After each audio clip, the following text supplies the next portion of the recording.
Negotiable Instruments Act, Section 118, Presumptions as to Negotiable Instruments.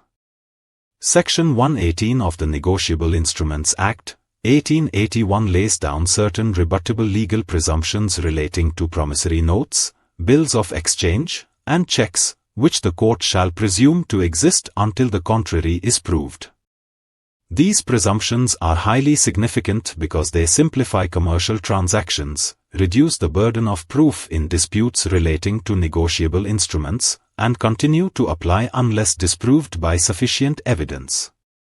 1. Purpose of the provision. The object of Section 118 is to promote certainty, confidence, and convenience in commercial dealings by facilitating the smooth circulation of negotiable instruments and protecting bona fide holders.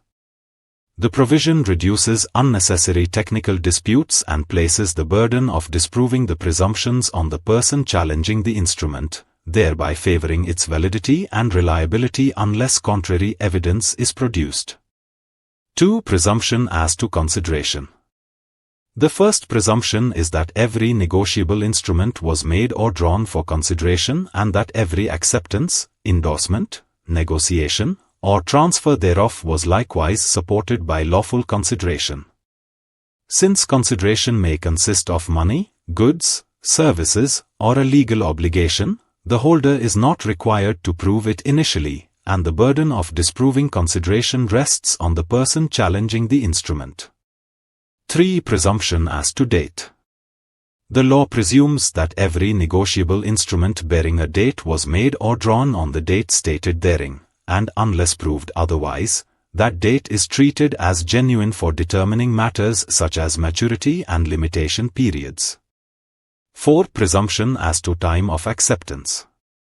The section presumes that every accepted bill of exchange was accepted within a reasonable time after its date and before its maturity.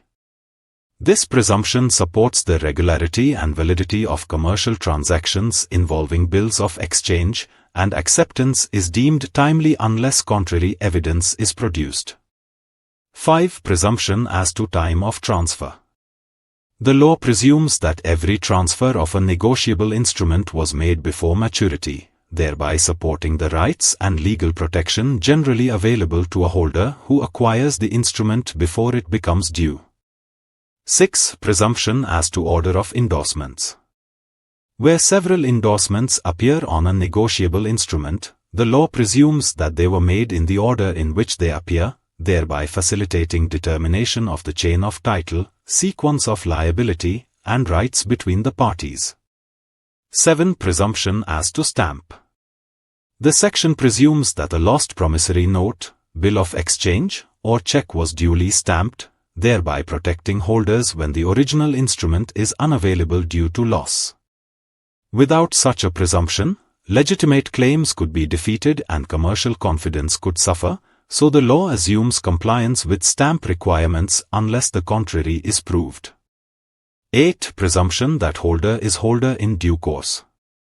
The law presumes that the holder of a negotiable instrument is a holder in due course, having acquired it for consideration, in good faith, and without notice of any defect in title, thereby facilitating its free circulation. 9. Exception to presumption of holder in due course.